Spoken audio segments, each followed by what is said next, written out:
Now there was a lot of creativity going on with you know, the home computers.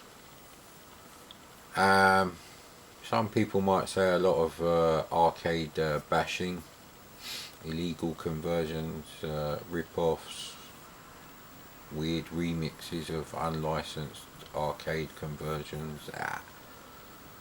Point is, there's nothing like Spindizzy on your consoles there.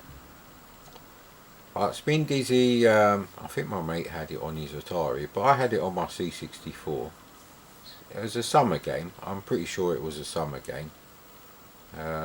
Seem to remember playing it in very summery sort of ambient light in my bedroom back then as a kid, stroke teenager. I don't know what they're called. It's an unusual game. It's really nothing like Marble Madness or Gyroscope. Essentially, it's a 3D puzzle game. Goodbye, and let's hope his joystick port too. Surely not by Paul Shirley. Yes, it is indeed. Unlimited time, no, because you get like a hell of a lot of time. So it's basically a large map, and it's isometric, so that's what I mean by 3D. It's not polygon or anything. I can barely see those options back there, but I think that's F1 start.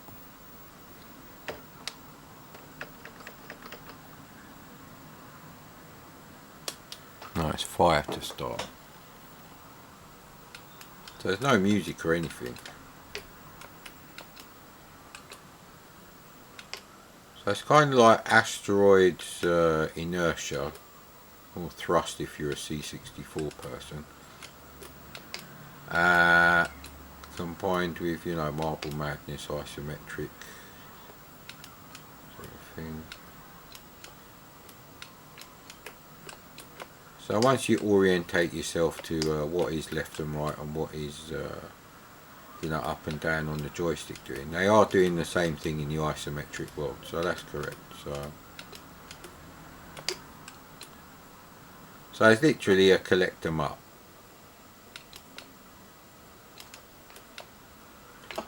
So it's the inertia that's the problem really. So we're just practicing really. So what you've got to do is get to all the screens and collect all these gems. Now if you fall off there, you'll go into another screen, because that's what the arrows are for. So it's all about controlling the inertia. There is a time limit.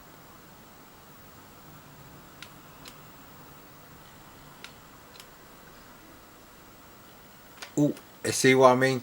You have to be very careful with this game. It's a game of skill. It's like those things where you got like the you know, the metal squiggly bar connected up to a battery and a buzzer, and you got like the metal hoop thing on the wire, and you got to like bring it round there. Yeah, that's the kind of thing we had to play with when we were fucking kids in the 70s, mate. See, but you don't actually get lives. You lose time, that is the thing though. Because obviously you waste time if you're constantly like, oh no, I didn't want to do that. Alright, okay.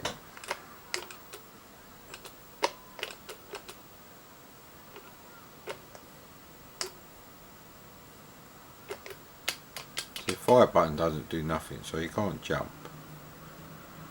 Now some of the screens you can only do one way round, so it's a problem now.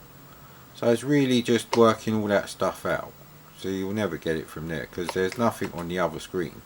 So what you could do, if you know there was a block on the other side of the screen, you could go off the screen and come back on, get a bit of inertia. But to be honest, I don't actually think that is lined up anyway.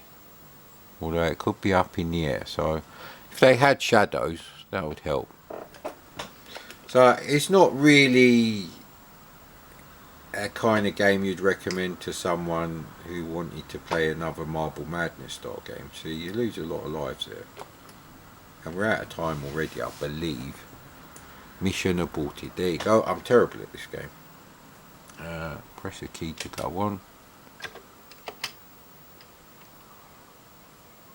1%. There we go. So it's probably about 300 screens in. I think we did 3 screens. 0% of jewels. That's probably more than that then. But yeah, the first screen, you know, you can go like 4 different ways. So, oh no, I didn't want to do that. See.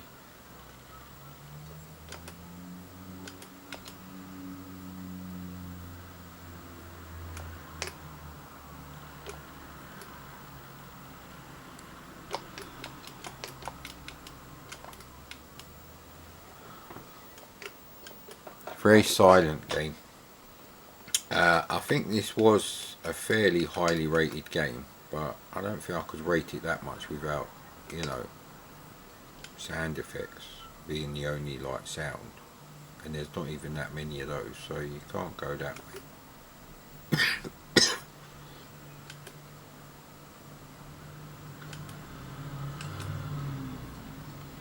You have to kind of work it out, so you can't jump or anything like that, so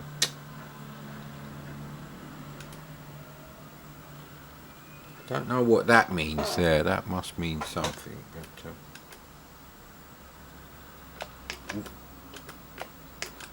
so it's really all about the skill, and you know, it's not so much the puzzle element, it's kind of more about the game engine and the inertia built in. I don't know if I could make that jump. Ah, come on, mate. I don't know if that makes a difference actually. Crap.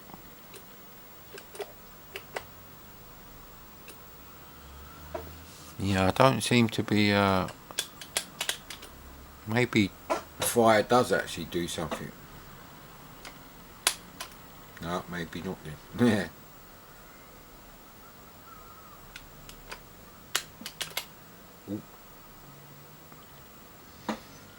So yeah, you don't really lose lives as such, but I don't think we're ever going to make that one.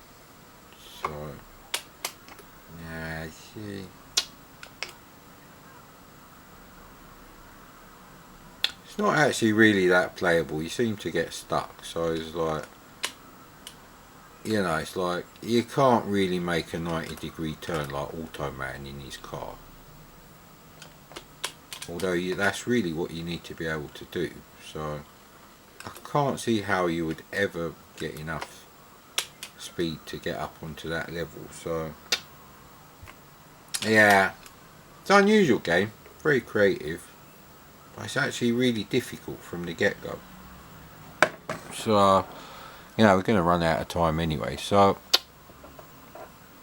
it's more of an interesting oddity because the graphics are not even high res, they are actually chunky multicolour mode, so the dithering looks a bit crap, and they've only used 4 colours on the whole screen. So you know what, this is a game that, you know, I think the magazine's overrated, to be quite honest.